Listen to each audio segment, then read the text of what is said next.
अस्सलाम वालेकुम रहमतुल्लाहि वबरकातुह।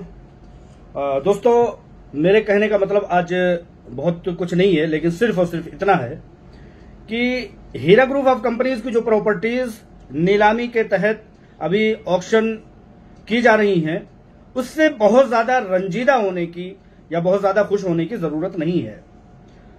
बहुत ज्यादा रंजीदा होने की या बहुत ज्यादा खुश होने की जरूरत इसलिए नहीं है क्योंकि डिपार्टमेंट की तरफ से किया गया ये ऑक्शन या नीलामी गैर कानूनी है, इल्लीगल है और ये कहीं ना कहीं अपनी ताकत का और अपनी पावर का बेजा नाजायज इस्तेमाल है। जैसा कि आप लोग जानते हैं कि पुलिस एक एजेंसी के तौर पर काम करती है, सीबीआई एक एजेंसी के तौर पर काम करती है, ईओडब्ल्यू एक एजेंसी की तरह काम करती है, एसएफआईओ एक एजेंसी की तरफ काम करती है, इसी तरह से ईडी यानी कि इन्फोर्समेंट डायरेक्टोरेट भी एक एजेंसी के तहत काम करती है, एक एजेंसी के तौर पर काम करती है।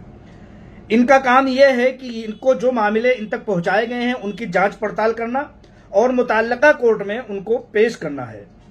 कभी आपने ये नहीं सुना होगा कि पुलिस के हाथों में कोई एक मामला आया और वहीं पर सूली चढ़ा दिया गया, सीबीआई के हाथों में कोई भी मामला आया और वहीं पर फांसी चढ़ा दी गई, ईओडब्ल्यू में कोई भी मामला आया और वहीं फैसला सादर कर दिया गया हो, एसएफआईओ में भी कोई मामला आया हो और उन्होंने फैसला सादिर फरमा दिया हो।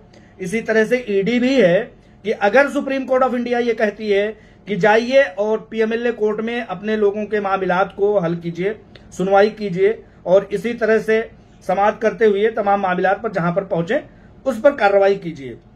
लेकिन ईडी ने जल्दबाजी में, किस जल्दबाजी में, क्या उनको कहीं ना कहीं से एक टारगेट दिया गया है? क्या उनको किसी तरह का जो है डर है या किसी तरह की होड़ या जल्दबाजी है?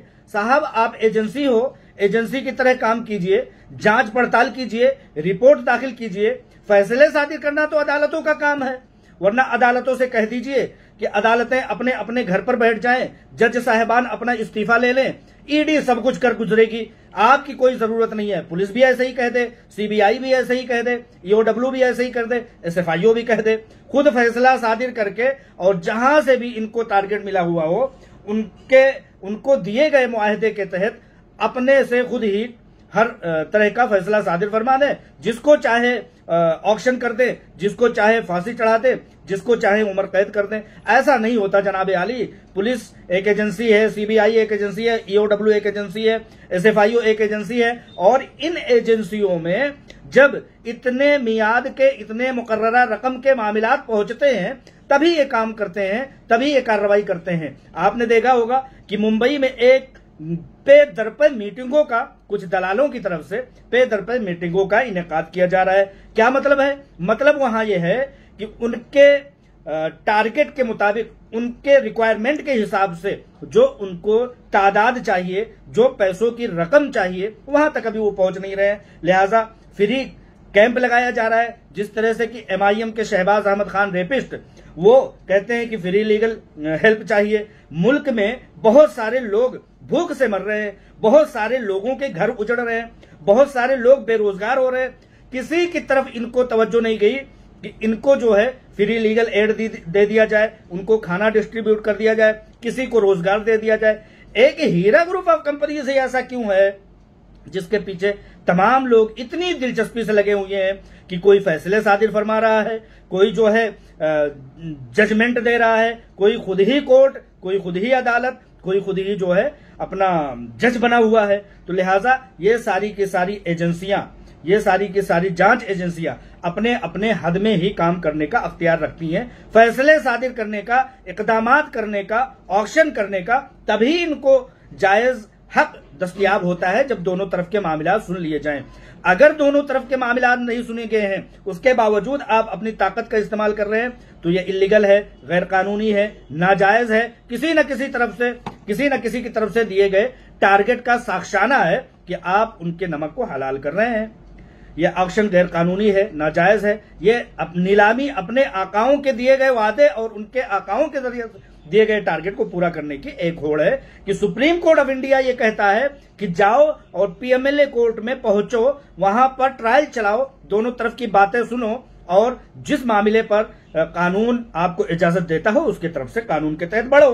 लेकिन यहां पर इन्फोर्समेंट डायरेक्टरेट जैसा पूरे मुल्क में करती है, अपने ताकत का बेजा इस्तेमाल करती है, वो वहां से आती है और ये कहती है कि हीरा ग्रुप ऑफ कंपनीज के साथ कोई पॉलिटिकल ताकत नहीं है, बल्कि उनके तरफ पॉलिटिकल पावर है। चलो और ऑक्शन की बोली निकालो, बिड लगा दो और नीलामियां करना शुरू कर दो। बहती हुई गंगा है, सब लोग हाथ धो लो। इसमें हाथ धो लो नहीं बल्कि कपड़े भी धुल लो और नहा भी लो और खानदान वालों को भी बुला लो कि वो भी नहा धो ले। लिहाजा ये गैर कानूनी है। हीरा ग्रुप ऑफ कंपनीज की जायदादों को नीलाम करना ये इलीगल है और नाजायज है।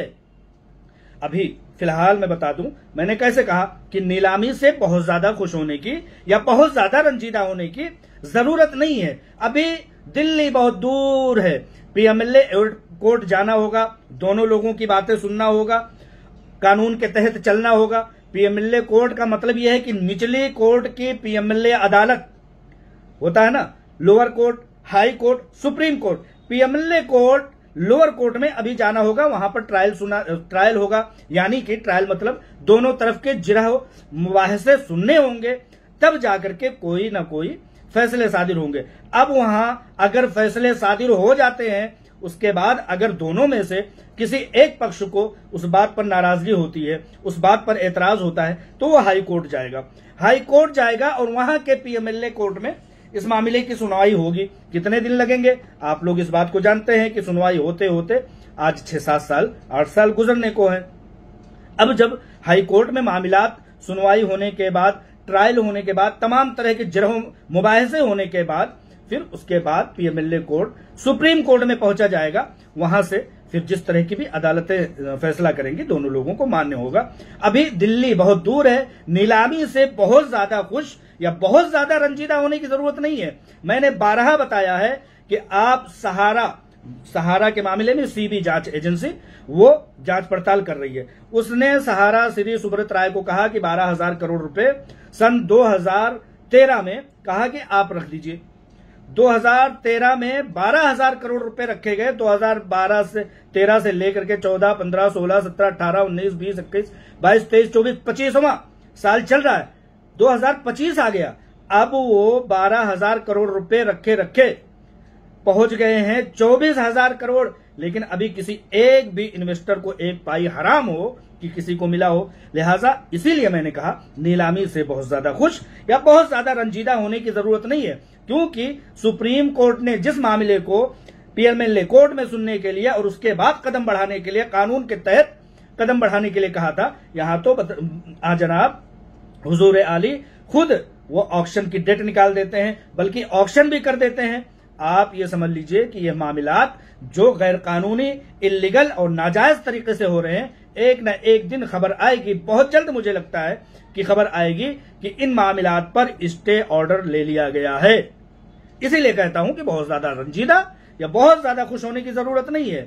निचली अदालतों से होते हुए हाई कोर्ट से होते हुए सुप्रीम कोर्ट पहुंचा जाएगा, इसलिए तो अभी वक्त लगने वाला है। अभी बहुत ज्यादा मामलात, मिसाल के तौर पर आपने कहा कि पीएमएलए कोर्ट में पहुंचेंगे, मामला सुनवाई हो जाएगा और बात खत्म हो जाएगी। नहीं, ऐसा नहीं है। अभी तो फर्जी यानी कि गैर सरमायाकार लोगों को उस लिस्ट से निकालना भी तो है। उस लिस्ट से जो एसएफआईओ ने ईडी को सौंपा है, ईडी ने सुप्रीम कोर्ट में सौंपा था, जिसकी तादाद 12,000 लोगों की बताई गई थी। और मैंने एक छोटी सी लिस्ट के मुताबिक मैंने बताया था कि उसमें तादाद और पैसे बढ़ाने के लिए एक एक आदमी को 4-4 बार शरीक किया गया है। यानी कि एक शख्स, मैंने यही लफ्ज दोहराया था कि एक शख्स जो है वो 25 करोड़ रुपए का सरमायाकार है, 25 करोड़ रुपए का वो जो है इन्वेस्टर है, उसको 4 बार शामिल कर दिया गया। अब 4 बार शामिल कर दिया गया तो 25 लाख का बंदा वो पहुंच जाता है 1 करोड़ रुपए का। लिहाजा इसी तरह से 640 करोड़ रुपए पहुंचाए गए हैं। अभी इन लोगों की जांच पड़ताल तो होनी है, जो पीएमएलए कोर्ट में जरहो मुबादला, जरहो मुबाहसा और इसी तरह से जो बातचीत होनी है, जो समाअत होनी है, वो इन्हीं सब बातों पर होनी है। इन्हीं बातों पर होनी है, इन्हीं बातों पर जांच पड़ताल होनी है कि कौन 2 बार आया, कौन 3 बार आया, एक सरमायाकार 5-5 बार आया है। इस बात की भी तो जांच पड़ताल होगी, तब जाकर के मामला कहीं ना कहीं एक ऊंट किसी करवट बैठेगा। इतना ये समझ लीजिए। ये एजेंसियां आनन फानन ऐसा क्यों कर रही हैं? आपके मन में सवाल हो रहा होगा कि गैर कानूनी ये इकदाम क्यों किए जा रहे हैं, नाजायज काम क्यों किए जा रहे हैं। मैं क्यों कह रहा हूं कि बहुत खुश होने की या बहुत ज्यादा रंजीदा होने की जरूरत नहीं है। ये एजेंसियां ये इकदाम इसलिए कर रही हैं क्योंकि इन्होंने एक आदमी को 5 बार शुमार कराया है और उस रकम को, सब लोगों की रकम को जोड़ करके पहुंचाया 640 करोड़। अगर इन्होंने जल्दबाजी नहीं करी, जल्दबाजी करके ऑक्शन करना नहीं शुरू किया, सरमायाकारों को उल्टा नहीं लटका दिया, मिसगाइड नहीं कर दिया, हीरा ग्रुप ऑफ कंपनीज के तहत जो डिपार्टमेंट के आकाओं ने, डिपार्टमेंट के को जो जमीन माफियाओं ने जो टारगेट दिया होगा, उस चीज को ये आनंद फानंद उस चीज को हलाल कर रहे हैं, कहीं ना कहीं उस चीज को जायज करार दे रहे हैं कि भाई इनकी तमाम प्रॉपर्टीज को बर्बाद कर लो, ये किसी लायक रहे नहीं। इसलिए ये इस बात में जल्दबाजी कर रहे हैं कि इनको कहीं ना कहीं से टारगेट दिया गया हो। अंजनी कुमार को आपने देखा था, पुलिस था ना, आईएएस ऑफिसर था ना, लेकिन आया, उसका काम यह था कि उसने कार्रवाई की, उसने गिरफ्तारी की, उसने कोर्ट में पेश कर देना था। लेकिन उसने क्या किया कि उसने फैसले भी सुना दिए, जज भी बन गया और अदालतें लगवा डाली, प्रेस कॉन्फ्रेंस कर डाला। जबकि ऐसा नहीं होता। सिर्फ और सिर्फ कोई भी मामला होता है तो यह कहा जाता है कि इस मामले के तहत और इस कानून के तहत फुला शख्स को गिरफ्तार किया गया है, कल कोर्ट में पेश कर दिया जाएगा। लेकिन चूंकि अंजनी कुमार को अपने आकाओं की तरफ से दिए गए नमक को हलाल करना था, इसलिए उसने ये अफवाह गोई और बदतमीजी वाहियात गोई की। ठीक वही चीज यहां पर भी है कि ये जल्दबाजी जो डिपार्टमेंट की तरफ से प्रॉपर्टी को ऑक्शन करने का किया जा रहा है, वो उसमें इतनी जल्दबाजी क्यों है।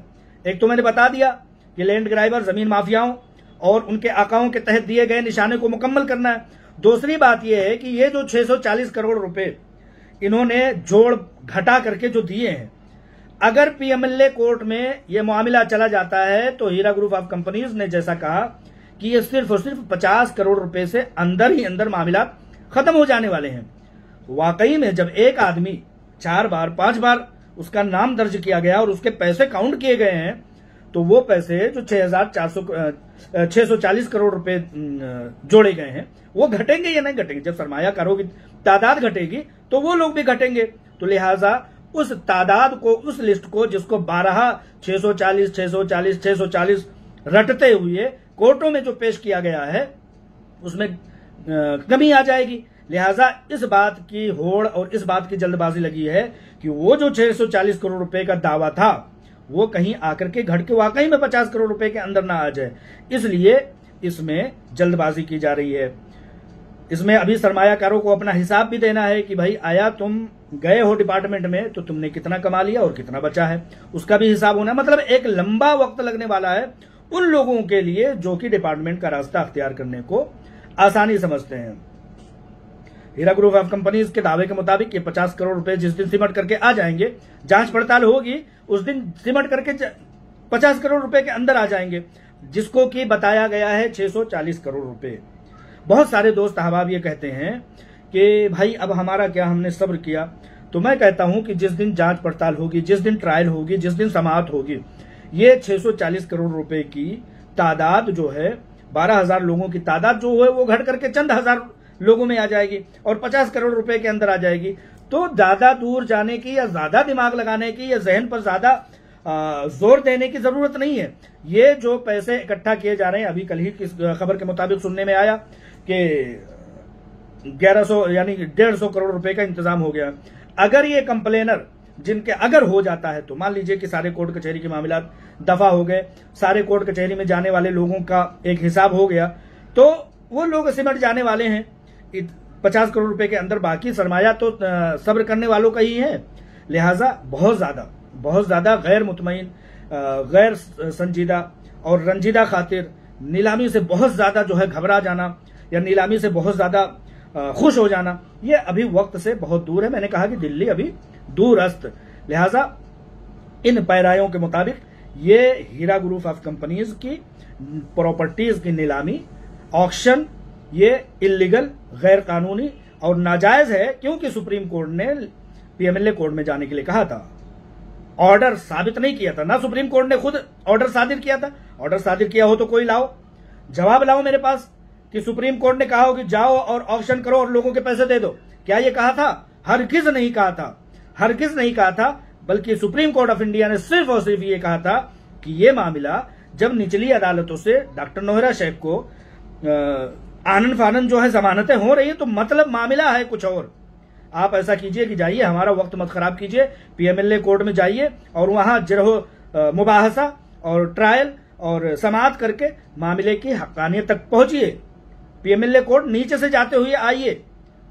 लिहाजा यहां पर होड़ जिस बात की है वो 12,000 लोगों की या उससे ज्यादा लोगों की तादाद को पहुंचाने की डिपार्टमेंट की होड़ है, 640 करोड़ रुपए को साबित करने की होड़ है, और कहीं ना कहीं अपने आकाओं की तरफ से दिए गए टारगेट और वादे के मुताबिक हीरा ग्रुप ऑफ कंपनीज को बर्बाद करने का टारगेट है, जो इंशाअल्लाह ताला हमारी दुआओं की बदौलत मुकम्मल होने वाला नहीं है। अल्लाह पर हम लोगों को भरोसा है। अल्लाह जिस दिन चाहेगा उस दिन ये पत्ता हिलेगा, ये रुख बदलेगा और ये वक्त जल्द अज जल्द आएगा, क्योंकि अल्लाह ताला अपने कलिमात की सरबलंदी को कभी मायूस नहीं करता इंशाअल्लाह ताला। ऐसा हमारा अकीदा है। कोर्ट कचहरियां तो इंसानों के लिए एक सबब है, एक वसीला है, लेकिन हम सब्र कुनिंदगान का जो मालिक और राज़िक और जिसके फैसलों पर हम लोगों को आधारित रहना, निर्भर रहना है, वो अल्लाह तबारक व तआला है। इंशाअल्लाह ताला अल्लाह तबारक व तआला हीरा ग्रुप ऑफ कंपनीज को उसका जायज हक और इंसाफ फराहम करेगा, और जिस दिन वो इंसाफ फराहम करेगा इंशाअल्लाह ताला वो दिन हम लोगों के लिए फैसला का दिन होगा। अस्सलाम वालेकुम व रहमतुल्लाहि व बरकातुहू।